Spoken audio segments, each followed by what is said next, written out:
ಎಂಬ ಹೆಸರಿನಾದ ನಾನು ಕಾನೂನು ಮೂಲಕ ಸ್ಥಾಪಿತವಾದ ಭಾರತದ ಸಂವಿಧಾನ ವಿಷಯದಲ್ಲಿ ನಿಜವಾದ ಶ್ರದ್ಧೆ ಮತ್ತು ನಿಷ್ಠೆಯನ್ನು ಹೊಂದಿರುತ್ತೇನೆಂದು ನಾನು ಭಾರತದ ಸಾರ್ವಭೌಮತ್ವವನ್ನು ಮತ್ತು ಅಖಂಡತೆಯನ್ನು ಎತ್ತಿ ಹಿಡಿಯುತ್ತೇನೆಂದು ಮತ್ತು ಕರ್ನಾಟಕ ರಾಜ್ಯದ ಮುಖ್ಯಮಂತ್ರಿಯಾಗಿ ನನ್ನ ಕರ್ತವ್ಯವನ್ನು ಶ್ರದ್ಧಾಪೂರ್ವಕವಾಗಿ ಮತ್ತು ಅಂತಃಕರಣಪೂರ್ವಕವಾಗಿ ನಿರ್ವಹಿಸುತ್ತೇನೆಂದು ಭಯ ಅಥವಾ ಪಕ್ಷಾತೀತವಲ್ಲದೆ ರಾಗ ದ್ವೇಷವಿಲ್ಲದೆ ಎಲ್ಲ ಬಗೆಯ ಜನರಿಗೆ ಸಂವಿಧಾನಕ್ಕೆ ಮತ್ತು ಕಾನೂನಿಗೆ ಅನುಸಾರವಾಗಿ ನ್ಯಾಯಯುತವಾಗಿ ಮಾಡುತ್ತೇನೆಂದು ನನ್ನ ಅಜ್ಜ ಗಂಗಾಧರಜ್ಜನ ಹೆಸರಿನಲ್ಲಿ ಪ್ರಮಾಣ ಮಾಡುತ್ತೇನೆ.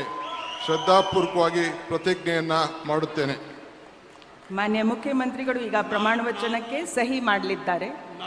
ನಾನು ಡಿ.ಕೆ. ಶಿವಕುಮಾರ್ ಎಂಬ ಹೆಸರಾದ ನಾನು ಕರ್ನಾಟಕ ರಾಜ್ಯದ ಮುಖ್ಯಮಂತ್ರಿಯಾಗಿ ನನ್ನ ಪರ್ಯಾಲೋಚನೆಗೆ ತರಲಾಗುವ ಅಥವಾ ನನಗೆ ತಿಳಿಯದೇ ಬರುವ ಯಾವುದೇ ವಿಷಯವನ್ನು ರಾಜ್ಯದ ಮುಖ್ಯಮಂತ್ರಿಯಾಗಿ ನನ್ನ ಕರ್ತವ್ಯವನ್ನು ಮುಕ್ತ ನಿರ್ವಹಣೆಯ ಅಗತ್ಯವಾಗುವುದೆಂದು ಸಂದರ್ಭದಲ್ಲಿ ಅಲ್ಲದೆ ಅನಾತ್ಯ ಯಾರೇ ವ್ಯಕ್ತಿಗೆ ಅಥವಾ ವ್ಯಕ್ತಿಗಳಿಗೆ ಪ್ರತ್ಯೇಕವಾಗಿ ಅಥವಾ ಪರೋಕ್ಷವಾಗಿ ತಿಳಿಸುವುದಿಲ್ಲ ಅಥವಾ ಬಹಿರಂಗಪಡಿಸುವುದಿಲ್ಲ ಎಂದು ನನ್ನ ಅಜ್ಜನ ವೀರ ಗಂಗಾಧರ ಅಜ್ಜರ ಹೆಸರಿನಲ್ಲಿ ಪ್ರಮಾಣ ಮಾಡುತ್ತೇನೆ. ಶ್ರದ್ಧಾಪೂರ್ವಕವಾಗಿ ಪ್ರತಿಜ್ಞೆಯನ್ನು ಮಾಡುತ್ತೇನೆ.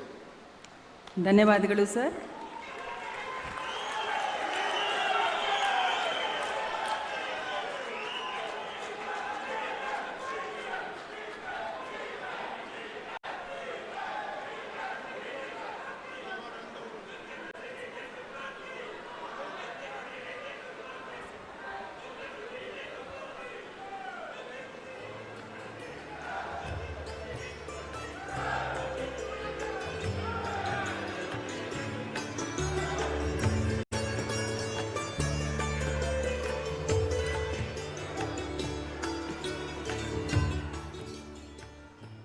काँग्रेसमध्ये नवागडी नवराज्य झालेलं आपण पाहतोय. डी.के. शिवकुमार यांनी पदाची आणि गोपनीयतेची शपथ घेतली आहे. राज्यपाल थावरचंद गेहलोत यांच्याकडून त्यांना शपथ देण्यात आलेली आहे.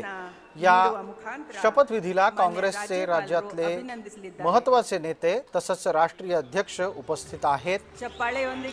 माजी मुख्यमंत्री सिद्धरामय्या हे सुद्धा या प्रसंगी व्यासपीठावर उपस्थित असल्याचं आपण दृश्यामध्ये पाहू शकता. ನಾನು ಡಾಕ್ಟರ್ ಜಿ ಪರಮೇಶ್ವರ್ ಅವರನ್ನು डी.के. शिवकुमार यांचा शपथ ग्रहण सोहळा नुकताच संपन्न झाला. सिद्धरामय्या यांना काँग्रेसनं राष्ट्रीय कार्य समितीमध्ये स्थान दिलेलं आहे. शिवकुमार यांच्या पाठोपाठ मंत्रिमंडळातल्या काही वरिष्ठ सदस्यांचाही शपथविधी होतोय. ಕಾನೂನಿನ ಮೂಲಕ ಸ್ಥಾಪಿತವಾದ ಭಾರತದ ಸಂವಿಧಾನದ ವಿಷಯದಲ್ಲಿ